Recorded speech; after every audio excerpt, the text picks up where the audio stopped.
या सुपरफास्ट बुलेटिनचे प्रायोजक आहेत मेसर श्रीराम बोरवेल सावंतवाडी, 100% पाण्याची गॅरंटी आणि श्रीराम सोलर सावंतवाडी।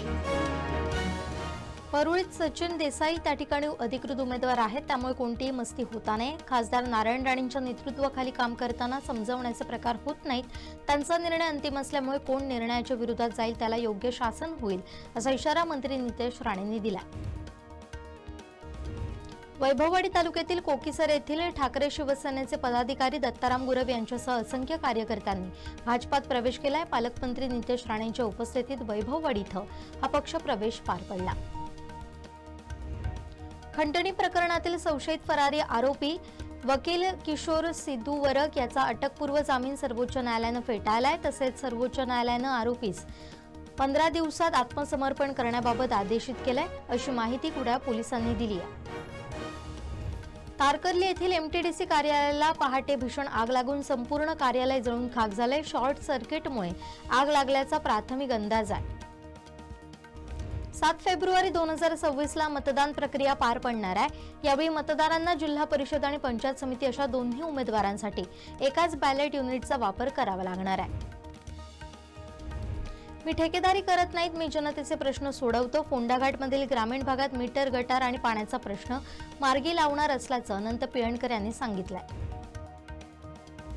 वायरी भूतनाथ पंचायत समिती मतदारसंघातून श्याम झाड हे मोठ्या मताधिक्यानं निवडून येतील असा विश्वास भाजप जिल्हाध्यक्ष प्रभाकर सावंत यांनी व्यक्त केलाय।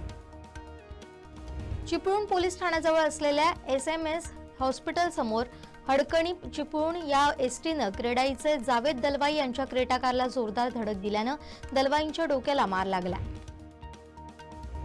केंद्रीय अर्थसंकल्पामध्ये नवे railway corridor, medical tourism hub, 20 जलमार्ग विकसित करण्याची घोषणा आणि कोकणसाठी सर्वात महत्त्वाचे नारळ काजू फलोत्पादनाला प्राधान्य देण्यासाठी विशेष योजनेची तरतूद करण्यात आली आहे।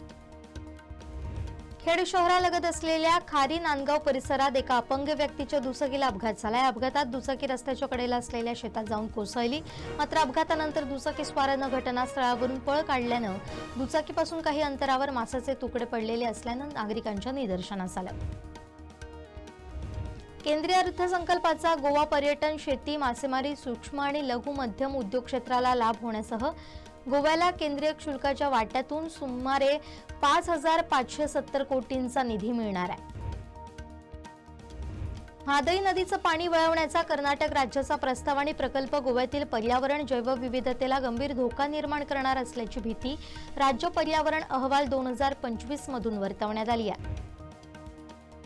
युनिटी मॉल आणि प्रशासन स्तंभ हे दोन्ही वादग्रस्त प्रकल्प रद्द करण्यासाठी सरकारला 7 दिवसांची मुदत चिंबलवासियांनी दिली आहे। लेखी स्वरूपात काही ठोस न मिळाल्यानं सरकारवर अविश्वास चिंबलवासियांनी दाखवलाय। अंगणेवाडी यात्रेनंतर 11 फेब्रुवारीला मुंबई महानगरपालिकेच्या महापौर निवडणूक घेण्याची तयारी पालिका प्रशासनानं केली आहे। मुख्यमंत्री आणि उपमुख्यमंत्र्यांनी या तारखेवर शिक्कामोर्तब केल्यानंतरच हा मुहूर्त जाहीर होईल। वसईच्या माणिकपूर येथील एका चाळीच्या रिकाम्या पाण्याच्या टाकीत पुरुषाच्या हाडांचा सापळा सापडलाय। मृतदेहाची ओळख पटवण्याचे हाडे न्यायवैद्यक प्रयोगशाळेत पाठवण्यात आले।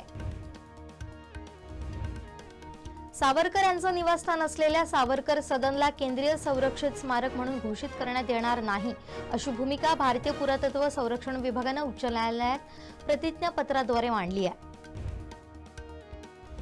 दोन्ही राष्ट्रवादी काँग्रेसच्या एकत्रीकरणावर आमच्या पक्षात कधी चर्चा झालेली नाही। या संदर्भात आमदार जयंत पाटील आपल्याशी बोलले होते, परंतु अधिकृत काही ठरलेलं नाही, असं वैद्यकीय शिक्षण मंत्री हसन मुश्रीफ यांनी सांगितलंय।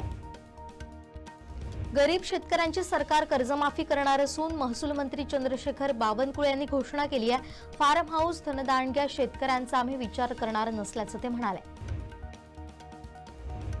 प्रचारासाठी लातूरकडे जात असताना भाजप नेत्या पंकजा मुंडे यांच्या हेलिकॉप्टरमध्ये अचानक तांत्रिक बिघाड झाल्याची माहिती समोर आली आहे। महाराष्ट्र सरकारची महत्त्वाकांक्षी योजना असलेल्या मुख्यमंत्री लाडकी बहीण योजनेला दिवंगत उपमुख्यमंत्री अजित पवारांचं नाव देण्याची मागणी आमदार मिटकरींनी केली आहे। शरद पवार मुंबईतून दिल्लीला जाणार होते, मात्र त्यांचा दिल्ली दौरा रद्द झाल्याची माहिती समोर आली आहे। मुंबईतून गेल्या 36 तासात 12 अल्पवयीन मुलं बेपत्ता झाल्याची धक्कादायक माहिती समोर आली आहे. यामध्ये 8 मुलींचा समावेश आहे. सर्वोच्च न्यायालयानं अत्यंत कडक भूमिका घेत व्हॉट्सअप आणि त्याची मूळ कंपनी मेटाला इशारा दिलाय. संविधानाचं पालन करणार नसाल तर भारतात व्यवसाय करता येणार नाही अशा शब्दात न्यायालयानं कंपन्यांना फटकारलंय. भारत युरोप मुक्त व्यापार करारानंतर आता भारत अमेरिका या 2 देशांमध्ये मुक्त करार झालाय. स्वतः पंतप्रधान नरेंद्र मोदी यांनी याची माहिती दिली आहे. त्यामुळे टॅरिफ आता 25% वरून 18% झालाय. भारत अमेरिका मुक्त व्यापार करारामुळे भारतीय बाजारात उलथापालट झाली आहे. सोन्या चांदीचे दर वाढलेले पाहायला मिळाले.